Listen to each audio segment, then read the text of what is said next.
We have a special guest. We do, and I did not plan the Mercy Me song, but I probably I know, that was should so have. funny. So, Mary Clair, how are you? I'm good. How are you guys doing? We Doing are good. fantastic. Fantastic. Mary Clair's brand new artist.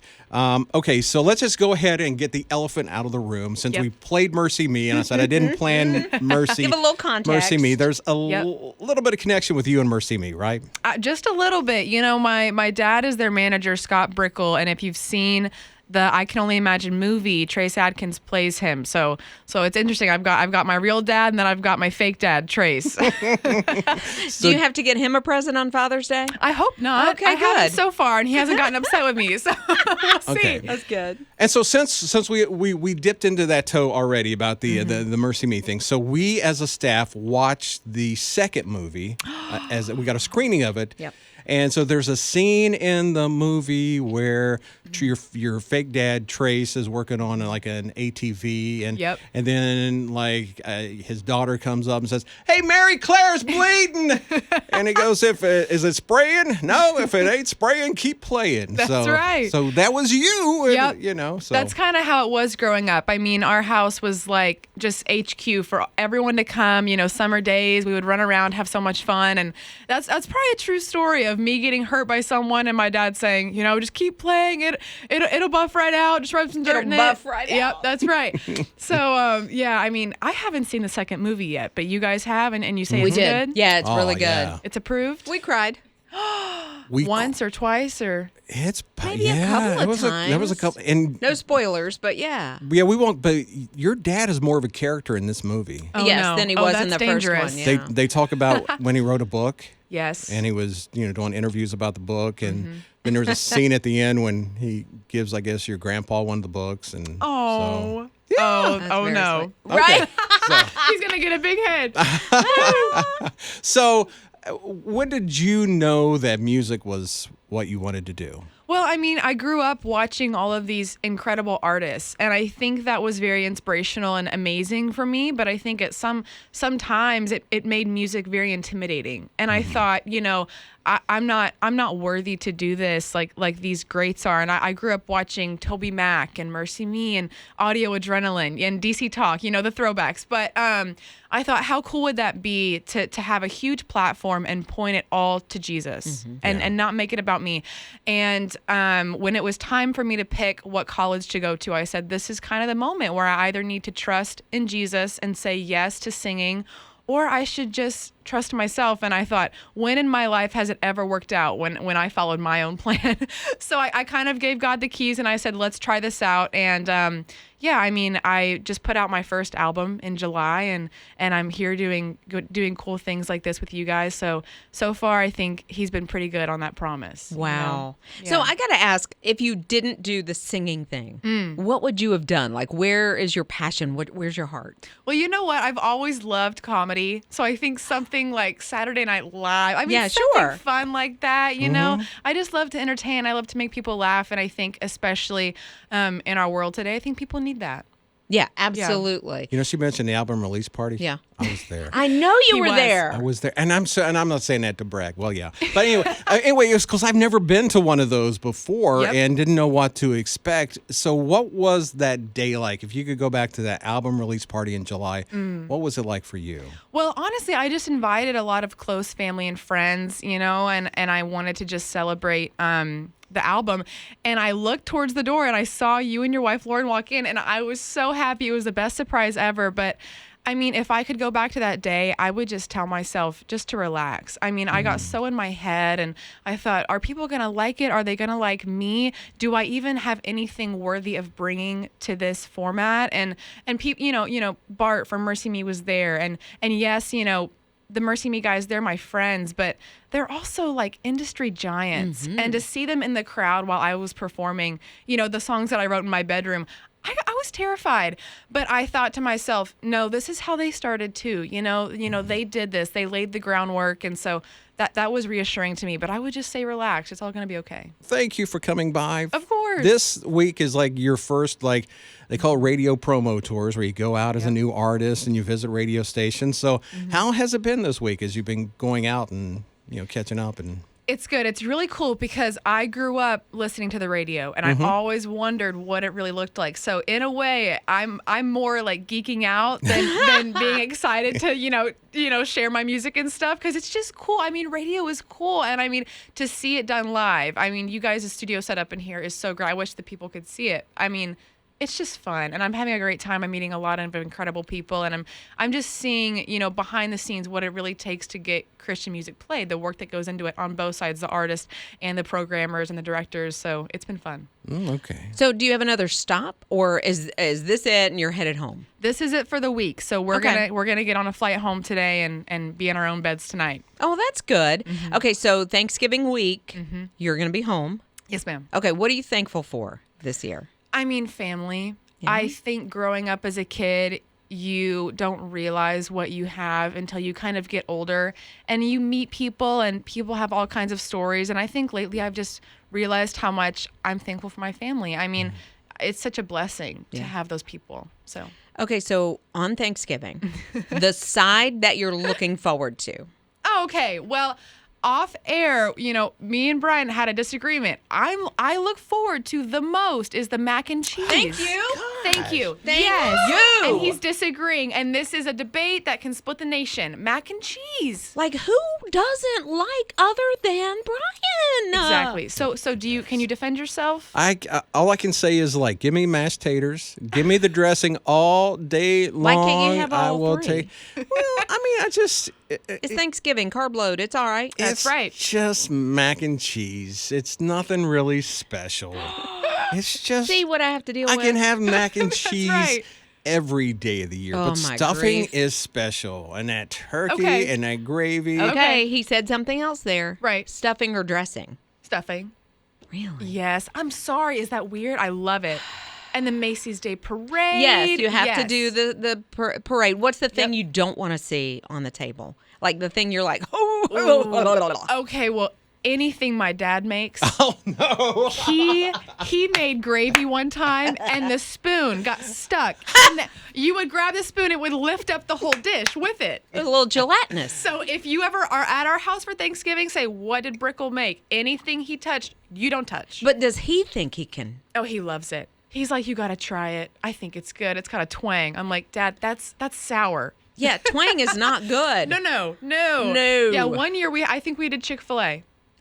I think we had for, to. for Thanksgiving. We had to. Oh, man. Yes. Well, it is God's chicken. That's right. So, That's there right. you go. All right. Well, Wow. he puts the brick in not only his name but also the gravy as gravy. well. So okay. Liz showed you her pink Christmas tree Yes, I did. already. You said a little bit ago you weren't really ready for Christmas, but you love Christmas. You're just not Yes. ready decorating and everything yet. So I'm excited. I wish it was Christmas year round. Am I ready? No. I mean, I think I looked at the calendar today, like a lot of you probably have, and thought, I need to get my shopping done now, because then you have to wrap and it's a whole thing. So am I prepared? No. Am I ready? 100%. Okay. Have you Yeah. watched yet a Christmas movie or listened to a Christmas song? Christmas songs, yes, of course. I mean, I'm going to wait to watch the movies until it's probably December, but I mean, October 31st at midnight, I was Michael Bublé. Yes. I mean, so good. So good. Have a hug. Michael Bublé and mac and cheese. Gosh. Yep, they Brian? go together. These Brian, are two come of my unfavorite things. So what's your favorite Christmas song? Oh my goodness. I mean, I love like Trans-Siberian Orchestra. That's just the good stuff. And I have to say, like, as a little girl, I would listen to a lot of Justin Bieber, like Sure. Christmas. He was the best. But as I've grown up, there's a lot of good Christmas albums from a lot of Christian artists that they did that a lot of people don't know about. I mean, Mercy Me's Christmas record is fun and it's good. Yeah. Okay. In fact, you were talking about that. I mean, one of the things when we went back a few months ago, we had dinner with you and met you for the first time, and we were talking about, we had a great conversation around the table about favorite albums. Yes. And you said your all-time favorite album was? Michael Jackson, Thriller. Well, maybe. I thought you said a Mercy Me. Oh, yes. Mercy Me, The Generous Mr. Lovewell. The Generous Mr. Lovewell. Okay. Yes. Awesome. And the reason was that was the album that was kind of out when you were kind of really discovering music, right? That's right. And I mean, I think every song on that album is so fun. It's a kind of a funky record. You can tell they didn't make it to really appeal to everyone. They kind of, dug into their quirky and weird selves, and it's a fun record. I think if you listen, it's fun. I love it. Well, here's what always fascinates me. You're kind of geeking out because you said you're in the studio with us today, but I always wonder about the songwriting process for you. How does the songwriting process work when you get an idea for a song? I mean, as soon as I think of a melody or a lyric, I have to get my phone out and do the voice memo because I'll forget it in the next second. And I'll say, I have to get this down. And so it could be a melody. I could just hum, or I have, a rhyme or even just a topic. I have to get it down. And then I will try to find a piano as quick as I can. And I'll just start playing. And then, I'll come up with an idea and go from there. Okay. All right. Now, who's been some people you've collaborated with that just has blown you away? Well, there's an artist named Tadashi, and I think if you're listening and you have a son, ask your son who that is because he's a Christian rapper and he's so much fun. And it was kind of a long shot. I did a theme song for a summer camp, and it had to be upbeat. Oh, cool. And he's so much fun. And so I just said, Dad, could you reach out and maybe see what he would say? And sure enough, he texted us back and he said, let's do it. Let's collaborate. And so we released a song together called Never Be the Same. And it's fun. I mean, that collab was so exciting. He came to the studio and he had like 45 seconds to do a rap verse.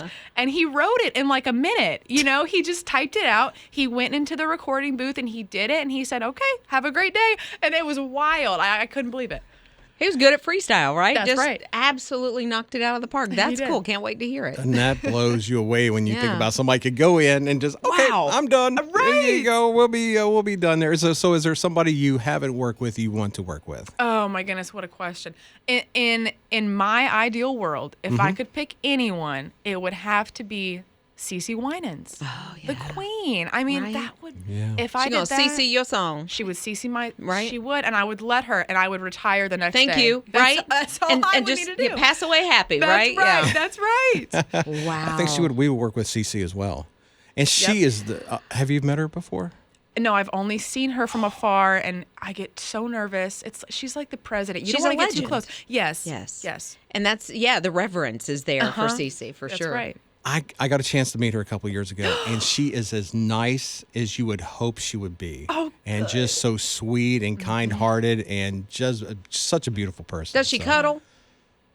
Does she what? Like you could cuddle CeCe. Right. Right? Like I don't she think just that would be looked- appropriate for me Well, to try that's to true. cuddle CeCe That's Winans. true. So we could cuddle her. That's right. Like she just looks like you could just, she'd be warm and Yes. inviting and just, Yes. You're making this really weird now. I'm so sorry. This is really. No, I That's get my it. favorite thing. I get it. We asked Yeah. Mary Claire a question, and it got really. I want to give her a hug. Right? She just looks like that kind of presence. Huggable. A hug is fine. person. You just started about like, I'm gonna cuddle up. But We look- going to pop some popcorn, watch a Hallmark Christmas movie. I mean, That sounds good too. Look, there's a hug, and that's sort of, whatever. But a cuddle, Okay. you in Yes, there. yes. You just, hey, girl. Wrap me up, CeCe. Thank you. All Thank right. you. That's our Christmas song. All right. Mary, I got to move on because Mary Claire is our guest today. Her dad is Scott Brickle. He's the manager of Mercy Me.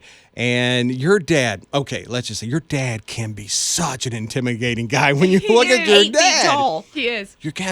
And he loves his family and he's going to protect his family, but he's a big teddy bear. Your dad is. So that's the thing. If you ever see him, he looks like a Viking, but he is a teddy bear. And I'll give you guys a little story to help you kind of realize who the real Scott Brickle is. When he goes to Starbucks, he'll walk up and he'll say, "Hey, let me get a pink drink." And he gets the pink drink at Starbucks. That's amazing. That's who he is. Can That's you who he can you is. get him to order it pinkety drinkety next time? I think I should. Let's do this. I'll have a pinkety drinkety. I think that'd go over And well. we got to get her friend Yes, my best friend Olivia is here with us in the studio. So much fun. on the social media so we can get pinkety drinkety from Scott Brickle. Absolutely. But I want to go back again to your album release party. Let's do it. And your dad on stage being a dad, not being a manager, not being, and his pride in you and as all of his kids, your siblings. He loves your family, but watching him almost break down Yep. on stage as he was talking about how proud he was of you. Yeah, he gets emotional, but he gave me a surprise that day. I didn't know he was going to do it, and I had finished singing my songs, and he came up on stage, and he said, "Hold up a minute," and I was like, "Oh no, what's he got up his sleeve? What kind of dad jokes is he going to say?" And he surprised me with my album on vinyl, and it was like the sweetest moment I've ever had with him. We talk about that moment all the time. He always says, "What did you think I was going to do?" And I said, "I don't know. You're so unpredictable," but it was sweet. He's the best dad in the world.